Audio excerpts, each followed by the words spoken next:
Fala investidores, beleza? Pessoal, no vídeo de hoje vamos analisar juntos o último relatório do Vigia 11. Saiu no dia de ontem, dia 26/1. Então vamos analisar aqui a partir desse momento para ver se tem alguma novidade, algum fato relevante e também vamos ver qual é a expectativa, né? Será que os rendimentos vão continuar ali na faixa dos 12 centavos, assim como ele pagou nesse mês de janeiro? Por meio do relatório gerencial tem como a gente ter uma noção, né? Só lembrando que o vídeo não é recomendação nem de compra nem de venda de nenhum ativo. Antes de irmos lá para o relatório gerencial, só mostrando aqui os indicadores do Vigia 11, atualmente sendo negociado na faixa aqui dos R$ 9,00. Então já faz um tempinho que ele está aqui próximo aos R$ 9,00. Seu dividend yield está de 17%. Ele está com uma desvalorização nos últimos 12 meses de aproximadamente aqui 9%. Se descermos aqui, podemos ver que o preço justo do Vigia 11 é os R$ 9,54, mas como vimos ali em cima, ele está na faixa dos R$ 9,00. Seu P sobre VP está de 0,94, então está com desconto aí de 6%. Patrimônio de 825 milhões de reais, caixa de 61 milhões, então ele tem um bom caixa aqui ainda para poder fazer novos investimentos e atualmente tem 163 mil cotistas. Além disso, tem uma boa liquidez média diária, então você não tem maiores dificuldades aí na hora de comprar ou vender cotas desse fundo.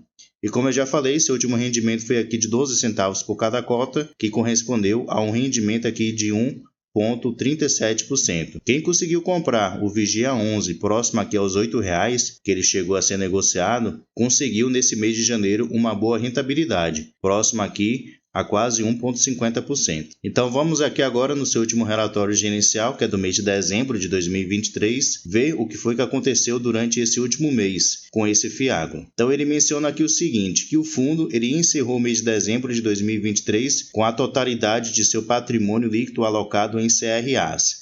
Lembrando que esse é o único tipo de investimento que ele faz. Ele só investe nos certificados de recebíveis do agronegócio, que estão distribuídos em 30 ativos, com o valor total investido aqui de 827,3 milhões de reais. E o restante está aqui em instrumentos de caixa, que eu mencionei que são 61 milhões de reais disponível aí para futuros investimentos. Ele continua mencionando aqui que a distribuição de rendimentos do fundo referente ao mês de dezembro de 2023 foi de 12 centavos por cada cota, o que equivale a uma rentabilidade líquida de CDI mais 5,2% ao ano, sobre a cota patrimonial, no caso, se levarmos em consideração o seu preço justo, ou de CDI mais 7,4% sobre o preço médio de negociação da cota no mês. Então, quem conseguiu comprar ali naquele preço que eu tinha mencionado na faixa dos R$ 8,00, provavelmente conseguiu uma rentabilidade bem superior aqui a CDI mais 7,4%. Apesar de ser um ativo arriscado, né? Porque o Vigia 11 ele é um fundo high yield, é aquele tipo de fundo que tem uma boa rentabilidade, porém também vem acompanhado de um risco maior. Mas quem gosta aí do Vigia 11 e conseguiu comprar ele naquela faixa de preço ali, fez uma excelente compra. Descendo mais um pouquinho aqui, podemos ver o seguinte, algumas movimentações que ocorreram no fundo. Ele menciona aqui que durante o mês de dezembro, o fundo ele adquiriu 20 milhões do CRA Agro Norte na curva de CDI mais 4,70%.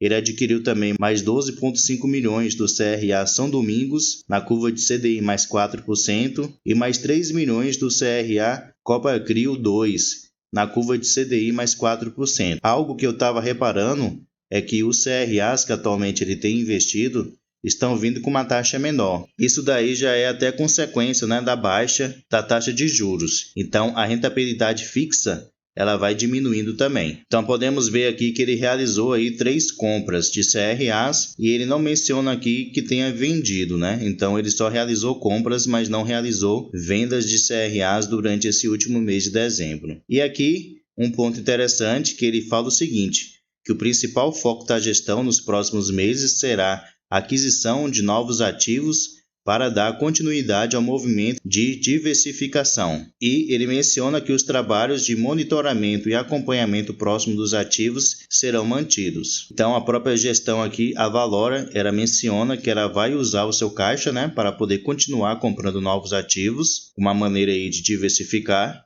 E é muito provável também que ele venda novos CRAs, assim conseguindo mais recursos para que ele possa comprar novos CRAs de outras empresas, diversificando ainda mais o seu portfólio, que atualmente é o principal ponto que traz um maior risco para investir no Vigia 11, é justamente a sua concentração. Como eu vou mostrar mais adiante, felizmente ele tem algumas concentrações, ele já diminuiu bastante, porém ele tem que continuar fazendo esse trabalho aí de diversificação, que isso vai minimizar ainda mais os riscos desse ativo. Ele menciona aqui também sobre a situação dos CRAs da Languiru, então continua praticamente a mesma coisa, não teve alterações nenhuma, né? Ele está esperando aí o mês de abril, que é o mês que a Languiru ela se comprometeu a começar os trabalhos de pagamento, né, dos seus devedores. Então, creio eu que somente no mês de abril que ele vai trazer aí atualizações sobre a cooperativa Languiru. Se descermos mais um pouquinho aqui, podemos ver o seu demonstrativo de resultados correspondente ao mês de dezembro. Então, podemos ver que ele teve uma receita total aqui de 11,3 milhões de reais, que foi uma receita inferior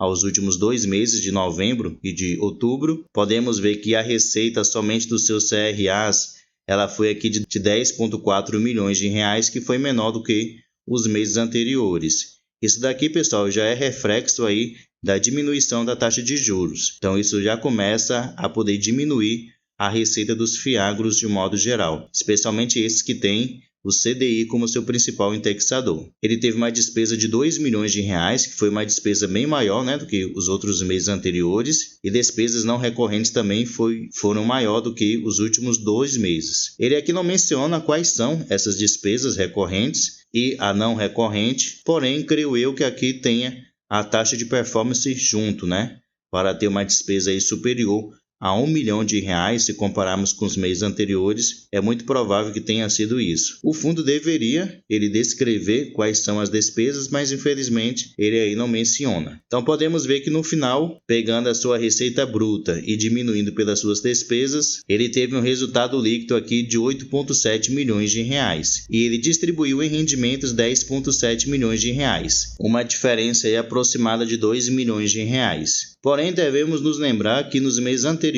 ele gerou uma receita maior do que o valor que ele distribuiu. No mês de novembro, podemos ver que ele gerou aqui 10,4 milhões de reais e distribuiu 8,6, que foi 10 centavos por cada cota que ele pagou aos seus cotistas. E no mês de outubro também, ele gerou aqui 10,2 e ele fez o pagamento de 8,6 milhões de reais. Então, como ele tinha feito esse valor aqui a mais, fez uma reserva maior e usou agora essa reserva para poder pagar aqui 12 centavos de rendimentos aos seus cotistas. Então, se ele continuar gerando uma receita líquida na faixa aqui dos 10 milhões até 11 milhões, ele vai conseguir manter esse patamar aqui de 12 centavos em rendimentos. Porém, se sua receita ela continuar caindo, como já ocorreu aqui no mês de dezembro de 2023, infelizmente ele vai ter que diminuir os seus rendimentos. A próxima reunião do Copom, que é lá do Banco Central, vai acontecer no mês de março. Então, se o Banco Central ele voltar a diminuir a taxa de juros ali na faixa de 0,50%, é muito provável que de março para o mês de abril, o Vigia 11, ele já venha aí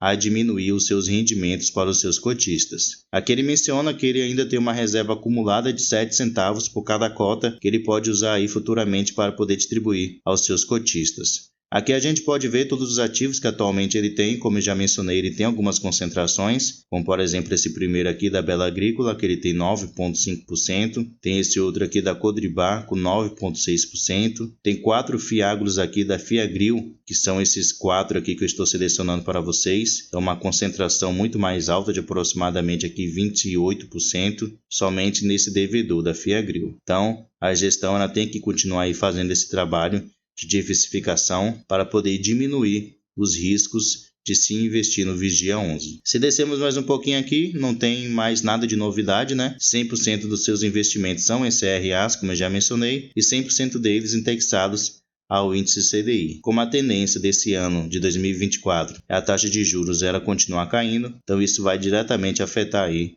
ao Vigia 11. Então, pessoal, esse é o último relatório aí do Vigia 11, sem muitas novidades, né? Ele só mencionou aí algumas aquisições que ele realizou e aqui também conseguimos ver o seu demonstrativo de resultados correspondente ao mês de dezembro. E também conseguimos analisar o seu último resultado financeiro correspondente ao mês de dezembro. Como eu mencionei, se ele continuar aí trazendo uma receita na faixa um pouco acima dos 10 milhões, ele vai conseguir continuar pagando aí 12 centavos por cada cota. Porém, se sua receita ela vier aí abaixo dos 10 milhões de reais, é muito provável que seus rendimentos caiam aí para 11 ou até 10 centavos por cada cota. E como eu mencionei, no mês de março tem a próxima reunião do Copom e a tendência é, mais uma vez, a taxa de juros ela cair. Então, quem é cotista do Vigia 11 ou de outro fiagro que tem seus investimentos indexados ao índice CDI, já fique ciente aí que nos próximos meses a maioria dos fiagros aí vão pagar menos dividendos aos seus cotistas. Beleza?